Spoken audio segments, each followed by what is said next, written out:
सुखी संपन्न जीवन जीने के लिए तीतर की प्रेरणा क्यों जरूरी है। प्राचीन समय से तीतर का इस पृथ्वी पर अस्तित्व रहा है और वो सभी पक्षियों में अपनी एक अलग पहचान रखता है।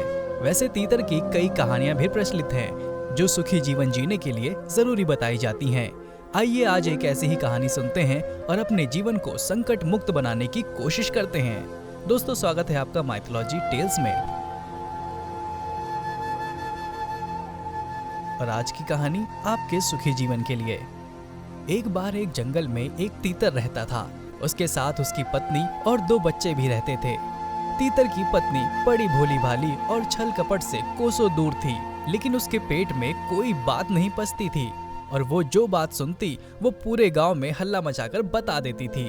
तीतर का पड़ोसी कौवा बड़ा चालाक था और वो तीतर की पत्नी की इस कमजोरी का फायदा उठाने की जुगत में हमेशा लगा रहता था। एक दिन कौवे ने तीतर से पूछा कि भाई, तुम रोज इतना स्वादिष्ट भोजन कहाँ से लाते हो? हमें तो ऐसा कुछ मिलता ही नहीं। तीतर कौवे की चालाकी को समझ गया और बिना कुछ बोले वहां से निकल गया। अब कौवा तीतर की पत्नी के पास पहुंचा और भोजन के बारे में पूछने लगा। तीतर की पत्नी ने अपने पति के सारे राज खोल दिए और कौवा अपनी चाल में सफल हो गया। अब कौवा रोज तीतर की पत्नी से तीतर के शिकार की जगह पूछ लेता और अगले दिन वहां डेरा जमाकर बैठ जाता।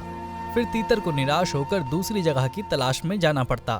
कुछ समय ऐसा लगातार चलता रहा। तीतर रोज अपनी पत्नी से शिकार की जगह बताता और पत्नी कौवे को बता देती और फिर कौवा अपना वहां डेरा जमा लेता। धीरे धीरे शिकार की जगह खत्म होने लगी। तीतर और उसके परिवार को भोजन के लाले पड़ने लगे। फिर तीतर और उसकी पत्नी के बीच भी कलह शुरू हो गई। एक दिन तीतर निराश होकर एक साधु के आश्रम पहुंचा। उसने साधु महाराज को अपनी समस्या बताई, जिसे सुनकर साधु महाराज बोले, बेटा, तुम मेहनत तो बहुत करते हो लेकिन अपने राज छुपा नहीं पाते। जब तुम्हें पता है कि तुम्हारी पत्नी पूरे गांव में बात फैला देती है तो उसे अपनी बातें बताते ही क्यों हो? इस पर तीतर ने साधु महाराज से कहा कि हे ज्ञानी, अब आप ही मेरा मार्गदर्शन कीजिए। फिर साधु महाराज ने तीतर को और कुछ ज्ञान की जरूरी बातें बताई जो आप भी ध्यान से सुनिए। साधु महाराज ने तीतर को कहा, पहली बात कि कभी भी अपनी मजबूरी किसी को मत बताना, फिर चाहे कोई कितना भी खास क्यों ना हो, क्योंकि समय आने पर एक ना एक दिन सामने वाला आपकी मजबूरी का फायदा जरूर उठा सकता है। दूसरी बात कि अपनी भूतकाल की गलतियां और भविष्यकाल की रणनीतियां कभी किसी को ना बताएं, क्योंकि आपका दुश्मन इन बातों को पकड़कर कभी भी आपको नीचा दिखाने के साथ ही आपके काम में भी दखल दे सकता है। ये भी हो सकता है कि आपका बनता हुआ काम भी बिगड़ जाए। तीसरी बात जो साधु महाराज तीतर को बताते हैं वो ये है कि आप अपने घर की बातें, खासकर पति पत्नी की बातें, बाहर किसी को ना बताएं, फिर चाहे बाहर वाला आपका कितना भी खास क्यों ना हो, क्योंकि बाहर वाला कभी भी इन बातों को पकड़कर समाज में आपका मजाक बना सकता है। साधु महाराज की चौथी बात तीतर की कमाई को लेकर थी। वो कहते हैं कि अपनी कमाई का जरिया कभी किसी को मत बताओ, क्योंकि हो सकता है कि सामने वाला तुम्हारे कमाई के स्रोत को ही खत्म कर दे या कौवे की तरह उस पर अपना हक जमा कर बैठ जाए।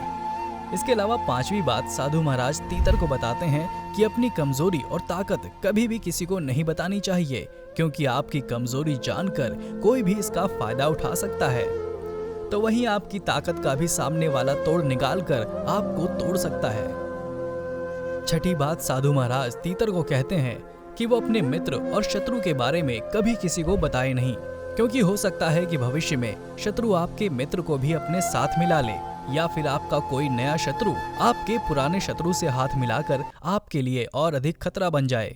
सातवीं बात में साधु तीतर को समझाते हैं कि कभी भी अपने दिए हुए दान के बारे में किसी को बताना नहीं चाहिए, क्योंकि इससे दिया हुआ दान व्यर्थ हो जाता है और आपको उसका पुण्य नहीं मिलता।